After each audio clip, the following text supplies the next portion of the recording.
ও মা, এই শ্যাম্পুটা কি নষ্ট হয়ে গেছে নাকি গো? এতক্ষণ ধরে শ্যাম্পু করলাম, একটু ফেনাই হলো না। আরে মনে, আমি তো এই বোতলে তেল রেখে দিয়েছি, আর শ্যাম্পু তো রেখেছি হ্যান্ড ওয়াশের বোতলে। হ্যান্ড ওয়াশটা শেষ হয়ে গেছে না?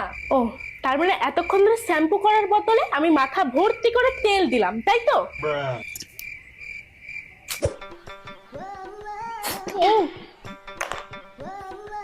ও মা, এই বিস্কুট গুলো দিয়ে সার্ফের গন্ধ কেন বেরোচ্ছে? সার্ফের গন্ধ বেরোচ্ছে? আসলে তোর বাবা না এবার অনেক বিস্কুট এনেছে, আর এই সার্ফের কোটোটা বড়, তাই জন্য এর মধ্যে বিস্কুট গুলো রেখে দিয়েছি। কিন্তু ভালো করে ধুয়ে নিয়েছিলাম, জানিস তো না? তুমি এগুলো কেন করো মা? এই অদল বদলটার দরকারটা কি?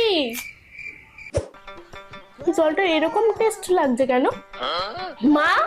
ও মা, মনে তুই ওই বোতল থেকে জল খেয়েছিস? আমি তো ওর মধ্যে গঙ্গার জল ভরে রেখেছিলাম।